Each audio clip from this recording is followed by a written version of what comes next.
다음 장면을 상상해 보십시오. 한 여성이 자신의 피난처여야 할 자신의 집 문을 열고 노골적인 침입에 직면합니다. 아무런 예식도 없이 시어머니는 자기가 그 집주인인 양 문지방을 넘으며 경멸적인 어조로 이렇게 말합니다. 짖을 필요 없어요. 나는 당신이 아니라 내 아들을 만나러 왔습니다. 그리고 남편? 그는 아내를 변호하는 대신 어머니 편을 선택하고 원치 않는 방문객의 가방을 들어주기 위해 갑작스러운 몸짓으로 사랑하는 여자를 밀어낸다. 안녕하세요, 청취자 여러분. 저는 안드레이 브랭코입니다. 귀하께서는 가족의 이야기가 생생하게 드러나는 갸고즈 더 메이 채널에 계십니다. 오늘은 여러분의 감성을 자극할 이야기를 가져왔습니다. 많은 사람들에게 친숙하게 들릴 수 있는 이야기를 준비하세요. 그녀에게 가자. 3시간 전 루드밀러 유리어프너는 터미널 대기실에서 달아빠진 타일이 깔린 더러운 바닥에 발을 구르며 몸부림쳤습니다. 기차는 연착되었고 매 순간 그의 조바심은 더욱 커져만 갔다. 그녀는 시계를 바라보며 깊은 한숨을 쉬고 커다란 가방을 이리저리 움직였습니다. 마치 그래야 작품이 더 빨리 도착할 수 있다는 듯이 말이죠. 나의 불쌍한 디민. 배고픈 게 틀림없어 라고 그는 입술을 오므리며 생각했습니다. 그 카리나는 제대로 요리하는 법도 모릅니다. 제가 지난번에 그곳에 갔을 때 그녀가 미트볼을 튀기는 것을 봤습니다. 고기에 흔적이 전혀 없는 순수 밀가루였습니다. 단순한 방문이 아니었습니다. 2달 전 디미트리는 6개월 동안만 알고 지낸 여자와 결혼했습니다. 류드밀라는 급히 서두르는 것을 강력히 반대했지만 그녀의 아들은 생애 처음으로 확고한 태도를 보이며 결혼을 강행했습니다. 이제 그녀는 임무를 가지고 도착했습니다. 그녀의 소년이 그 여자의 손에 고통받고 있는지 확인하고 거기에 몇 가지를 조정하는 것입니다. 승객 여러분, 주의하세요. 볼고그라드 사라토프 노선 123호 열차가 3번 승강장에 막 도착했습니다. 금속성 목소리가 스피커를 통해 울려 퍼졌다. 루드밀라는 자신의 계획을 실행하기로 결심하고 가방을 챙겨 마차로 향했습니다. 한편 커리너는 집 정리를 마치고 그 결과에 감탄했습니다. 모든 것이 흠잡을 데 없고 아늑했습니다. 테이블 위에는 신선한 과일 바구니가 놓여 있습니다. 오븐에서는 디미트리가 가장 좋아하는 프렌치 로스트 요리가 나옵니다. 금요일이었고 그녀는 특별한 밤을 계획하고 있었습니다. 낭만적인 저녁 식사와 둘 다 오랫동안 보고 싶었던 영화였습니다. 결혼식 직후 임대한 침실 2개짜리 아파트는 작지만 빛과 개성이 가득했습니다. 커리너는 소파 쿠션과 어울리는 커튼, 벽에 걸린 현대적인 그림 등 모든 세부 사항에 사랑을 담았습니다. 디미트리의 어머니 집에 있던 과도한 도자기와 무거운 가구는 전혀 없었습니다. 그들의 이미지대로 지어진 젊고 미니멀한 집이었습니다. 전화가 울렸다. 안녕, 자기야. 디미트리는 묘한 긴장감이 담긴 목소리로 말했다. 안녕하세요. 아직 오셨나요? 좋아하는 음식을 준비했어요. 그는 망설였다. 들어봐. 우리 엄마가 갑자기 나타나셨어. 지금 엄마를 데리러 가는데 우리는 가는 중이야. 커리너는 장치를 귀에 붙인 채 얼어붙었습니다. 시어머니. 당신 집에서요? 예고도 없이. 금요일 밤에. 왜 전에는 나에게 경고하지 않았나요? 그는 침착하려고 노력했습니다. 그녀는 나에게 아무 말도 하지 않았고 단지 나를 놀라게 해주고 싶다고 터미널에서 전화했을 뿐이었다. 커리너는 놀라웠어요 라고 생각했지만 좋아요. 기다리고 있습니다 라고 대답하는 것으로 제안했습니다. 그녀는 전화를 끊고 주위를 둘러보며 갑자기 확신이 없었습니다. 완벽해 보이던 아파트는 이제 결함이 가득한 것처럼 보였습니다. 시어머니는 비판할 점을 찾을 것이라고 확신했습니다. 마지막 방문에서 여성은 책장 위로 손가락을 대고 먼지가 전혀 없는 곳을 발견했고 그림, 저걸 예술이라고 부르나요? 부터 행주, 저는 바닥 청소에만 사용해요. 대 이르기까지 모든 것을 얕봤습니다. 카리나는 심호흡을 했다. 이틀밖에 안 남았어 라고 그는 스스로를 설득하려고 노력했습니다. 내가 처리할 수 있어요. 초인종이 울리자 그녀는 머리를 다듬고 억지로 미소를 지었다. 좋은 저녁입니다. 루드밀러 유리어프너라고 인사하며 문을 열었습니다. 그녀 앞에는 키가 작고 통통한 붉은 머리에 과장된 볼륨 헤어스타일의 여성이 있었다. 그 옆에는 눈에 띄게 불편해 보이는 디미트리가 커다란 여행 가방을 들고 있었다. 안녕하세요. 카리나 시어머니는 비판적인 표정으로 위에서 아래로 그녀를 훑어보며 건조하게 대답했습니다. 디마, 내 물건을 더 큰 방으로 가져가세요. 가장 큰 것, 카리나는 혼란스러워하며 반복했습니다. 근데 여기가 우리 방이에요. 루드밀러는 관찰을 무시하고 마치 자신이 그 장소를 소유한 것처럼 들어갔다. 바로 그때 한 달 전 구조된 작은 테리어 토빅이 신나게 짖기 시작했습니다. 그 동물을 여기서 쫓아내세요. 시어머니는 소리치며 물러섰다. 나는 알레르기가 있어요. 미안하지만 당신은 개 알레르기가 있었던 적이 없군요에 카리나가 놀라며 대답했습니다. 4월에 우리가 당신 집에 갔을 때 당신은 이웃의 레브라도를 쓰다듬기까지 했죠. 내가 가진 것과 없는 것을 나에게 말하지 마세요. 루드밀라가 소리쳤다. 디마, 부인에게 이 동물을 치워달라고 얘기하세요. 토빅은 공기 중에 긴장감을 느끼며 계속 짖었습니다. 카리나, 그를 부엌에 좀 넣어줄 수 있겠니? 디미트리가 불확실한 제안을 했습니다. 그는 새로운 사람들이 있으면 긴장할 뿐입니다. 카리나가 개를 안으며 설명했습니다. 그 사람은 조금 있으면 진정될 거예요. 바로 그때 시어머니가 카리나의 기억 속에 울려 퍼지게 될 다음과 같은 말을 했습니다. 닥쳐. 나는 당신이 아니라 내 아들을 만나러 왔습니다. 며느리는 믿을 수 없다는 듯 얼어붙은 채 서 있었습니다. 그녀는 적어도 연대의 몸짓을 기대하면서 남편에게로 향했습니다. 하지만 디미트리는 유죄라는 듯이 내려다볼 뿐이었습니다. 루드밀라 유리예브나, 여긴 내 집이에요. 카리나가 단호하면서도 절제된 목소리로 말했다. 그리고 저와 우리 개를 존중해 주시기 바랍니다. 당신 집이요. 시어머니는 비꼬듯 웃었다. 디마, 듣고 있어. 그녀의 아들은 이 아파트 비용을 지불하기 위해 하루 종일 일하는데 그녀는 그것을 자신의 집이라고 부를 용기가 있다. 엄마, 우리 둘 다 일해요. 디미트리가 시도했지만 방해를 받았습니다. 모든 것은 나중에 나한테 설명해라, 아들아. 이제 내 가방을 가져가라. 그녀는 오만한 몸짓을 했다. 여행 때문에 지쳤어요. 디미트리는 연민과 체념이 뒤섞인 표정으로 카리나를 바라보며 여행 가방을 집어들기 위해 손을 뻗었다. 그때 카리나 내부에 무언가가 파손되었습니다. 그녀는 남편과 문 사이에 서서 남편을 막았습니다. 우리 얘기 좀 해야 해요.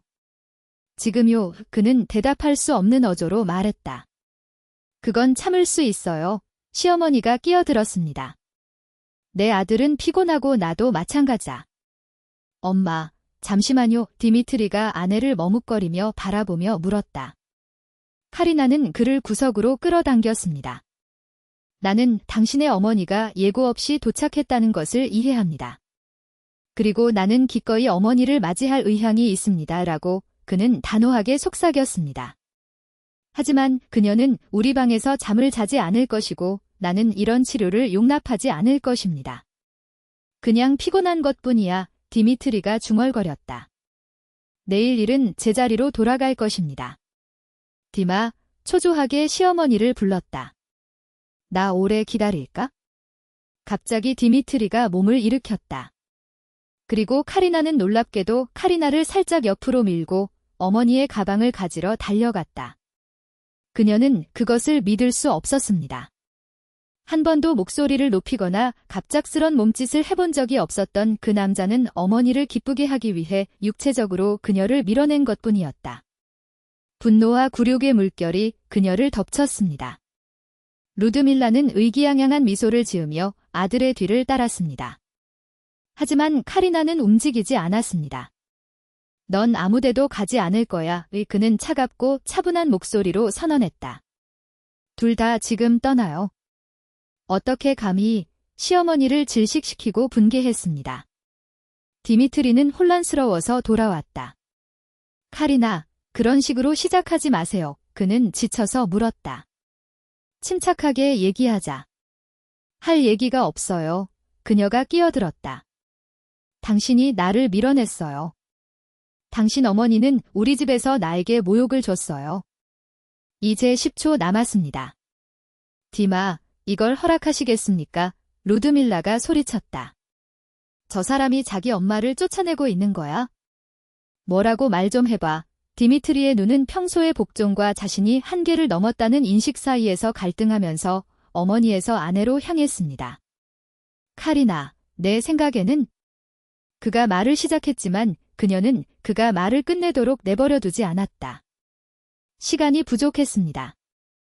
카리나는 더 이상 말할 필요가 없었다. 그녀는 확고한 발걸음으로 남편에게 다가가 주저하지 않고 남편을 문 쪽으로 돌렸습니다. 뭐 하는 거야? 디미트리는 항의했지만 말을 끝낼 시간이 없었다. 남편을 상대로는 결코 상상할 수 없었던 몇 년간의 호신술 수업이 반사적으로 돌아왔다. 정확한 움직임, 계산된 밀기, 그리고 디미트리는 무슨 일이 일어났는지 이해하기도 전에 건물의 층계참 밖에 있는 자신을 발견했습니다. 놀란 그의 코앞에서 문이 큰 소리를 내며 쾅 닫혔다. 제정신이에요. 루드밀라가 분노로 눈이 충혈된 채 소리쳤다. 이제 열어라, 디마. 그 문을 부숴라. 카리나는 그녀에게로 향하지도 않았습니다. 오히려 공기를 서늘하게 만드는 표정으로 시어머니를 고정시켰다. 내 시간이야. 여자가 미처 반응하기도 전에 카리나는 자신도 놀랄 정도의 힘으로 그녀의 팔을 잡았다. 루드밀러는 몸부림치려고 노력했지만 젊은 여성은 더욱 민첩하고 결단력이 뛰어났습니다. 몇 초도 지나지 않아 시어머니는 아들과 함께 복도로 들어섰고 디미트리는 여전히 멍한 표정으로 다시 일어서려고 애쓰고 있었습니다. 카리나, 저 문 열어. 디미트리는 주먹을 날렸다. 그의 목소리에는 굴욕과 분노가 뒤섞여 목이 메어 있었다. 그건 웃기지 않아요. 여기 내 엄마가 있고 여기 엄마의 여행 가방이 있어. 카리나는 아무 말도 없이 짐을 문지방까지 끌고 가서 마치 쓰레기를 버리는 사람처럼 밀어냈다. 환영받는 곳이면 어디든 가십시오. 두 팔을 벌려 분노로 얼굴이 붉어진 루드밀라는 경찰에 신고하겠습니다. 이건 불법입니다. 라고 위협적으로 소리쳤습니다. 전화하세요. 라고 커리너는 침착하게 대답했습니다. 기쁘게 말하겠습니다. 당신의 아들이 어떻게 저를 공격했는지, 그리고 당신이 제 집에서 어떻게 저를 모욕했는지 말씀드리겠습니다. 유문이 다시 닫혔는데 이번에는 확실한 딸깍 소리가 났다.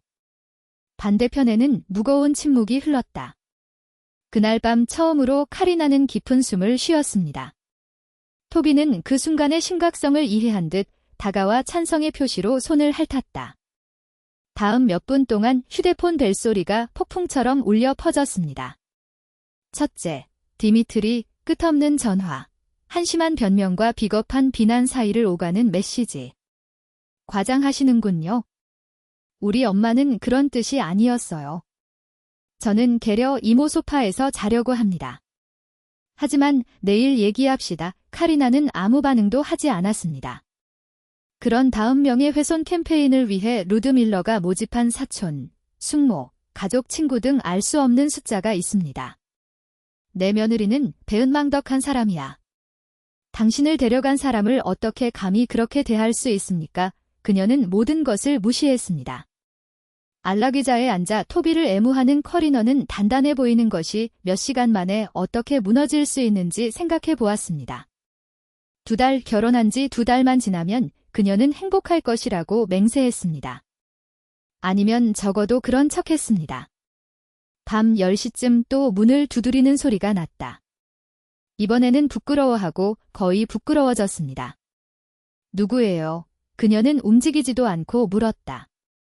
나야. 디미트리의 목소리는 쉰 목소리였다. 홀로. 예, 저희 어머니는 갈리아 이모 댁에 계십니다. 카리나는 머뭇거렸지만 문을 열었습니다. 디미트리는 흐트러진 상태였고 눈은 부어 있었으며 머리카락은 헝클어져 있었습니다. 들어가도 될까요? 그는 중얼거렸다. 무엇 때문에? 나를 또 밀어붙이려고. 그는 고개를 숙였다. 미안해요. 나에게 무슨 일이 일어났는지 모르겠어요. 난 절대 그렇게 하지 않을 거예요. 하지만 당신은 그랬어요. 그녀가 거칠게 말했다. 더 나쁜 것은 그녀가 내 편이 아닌 자신의 편을 선택했다는 것입니다. 선택이 아니었어. 그는 필사적으로 폭발했습니다. 당신은 그 사람이 어떤 사람인지 이해하지 못합니다. 저는 항상 대결을 피했습니다. 누구 비용으로요? 디미트리? 내 비용으로요. 이어진 침묵은 인정이었다. 그녀는 뒤로 물러서서 그가 들어갈 수 있도록 허락했다. 우리 얘기 좀 해야 해. 진지하게 부엌에서 토비는 의심스러운 눈으로 그들을 멀리서 지켜보았습니다. 나는 단지 어머니와 함께 자랐어요. 디미트리는 손을 떨며 말을 시작했습니다. 저의 아버지는 제가 3살 때 우리를 버렸습니다. 아버지는 2가지 일을 하시고 저를 위해 모든 것을 희생하셨습니다. 저에게 어머니는 신성한 존재입니다. 이해하셨나요? 알겠습니다. 카리나는 고개를 끄덕였다. 하지만 그렇다고 해서 당신이 나를 모욕할 권리도 없고 나에게 손을 들 수도 없습니다. 나는 손을 들지 않았습니다. 단지 당신을 밀어냈을 뿐입니다. 당신이 나를 밀어냈어요. 디마. 이름을 불러주세요. 그는 열심히 삼켰다. 예, 밀었습니다. 변명의 여지가 없습니다. 카리나는 무자비한 표정으로 그를 바라보았다. 당신은 당신이 누구인지 보여주었습니다. 결혼식 후에 가면이 벗겨졌습니다. 사실이 아니야. 그는 괴로워하며 항의했다. 사랑해요. 그냥 엄마랑은 늘 복잡했어요. 그리고 당신은 무엇을 제안합니까? 그녀가 물었다. 내가 당신의 모욕을 참고 견디며 당신이 나를 다시 만질까 봐 두려워서 산다고요? 아니요, 당연히 아니죠. 제가 그 사람에게 얘기할게요. 그녀는 변하지 않을 거예요. 카리나가 씁쓸하게 말을 가로막았습니다. 루드밀러는 58세입니다. 바로 그 사람입니다. 그럼 어떻게 해야 하나요? 그는 길을 잃었다. 선택하세요. 커리너는 간단하게 대답했습니다. 당신은 가족, 즉 나를 보호하는 남자이거나 문제가 생기면 엄마에게 달려가는 소년이거나. 내려앉은 침묵은 길고 무거웠다. 디미트리는 갈라진 목소리로 나는 당신을 잃고 싶지 않아요. 라고 속삭였습니다.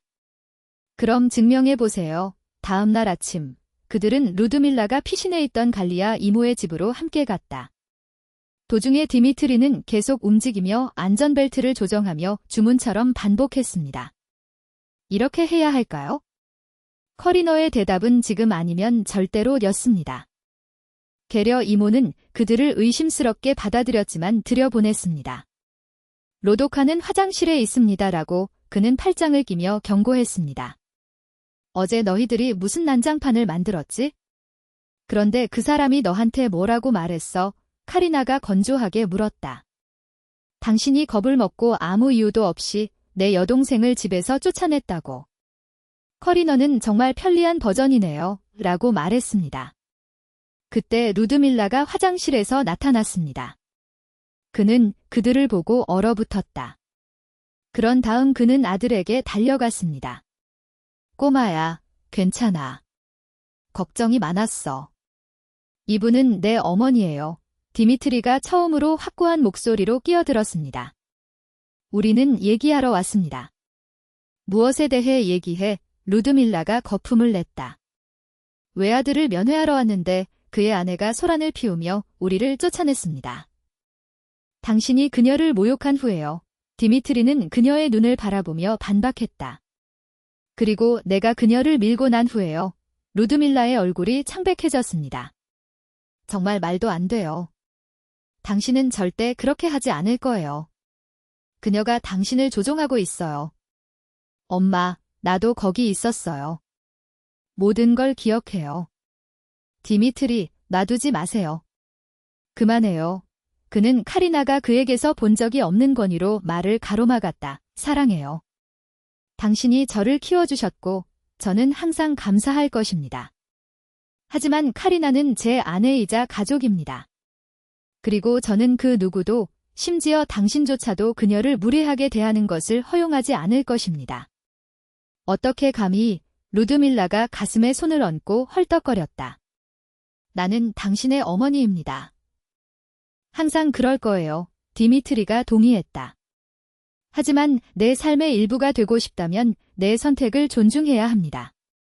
그리고 내 아내도요. 루드밀라는 눈을 반짝이며 카리나를 돌아보았다. 그 사람에게 나한테 그런 식으로 말하는 법을 가르쳐준 사람이 당신이었나요? 아닙니다. 어머니, 디미트리가 단호하게 말했습니다. 그건 내 말이야? 내 결정이야. 그는 카리나의 손을 잡고 문으로 갔다. 건강한 관계를 맺을 준비가 되면 전화하세요. 루드밀라는 소리치며 그들을 말리려 했지만 디미트리는 뒤도 돌아보지 않았다. 밖에서 그는 문을 닫으며 수년간 짐을 짊어진 듯 한숨을 내쉬었다. 그랬어요. 그는 믿을 수 없다는 표정으로 말했다. 카리나는 웃으며 그와 악수를 나눴다. 그렇습니다. 그리고 나는 당신이 자랑스럽습니다. 그 후 몇 주는 불의 재판이었습니다. 루드밀러는 때때로 징징거리고, 때로는 위협하고, 때로는 감정적으로 협박하려고 끊임없이 전화했습니다. 그는 온 가족에게 편지를 써서 카리나를 아들을 훔친 마녀로 묘사했습니다. 그는 심지어 디미니의 직장에 나타나서 집 근처에서 부부를 지켜보기도 했습니다. 그러나 그는 일단 당황하지 않았다.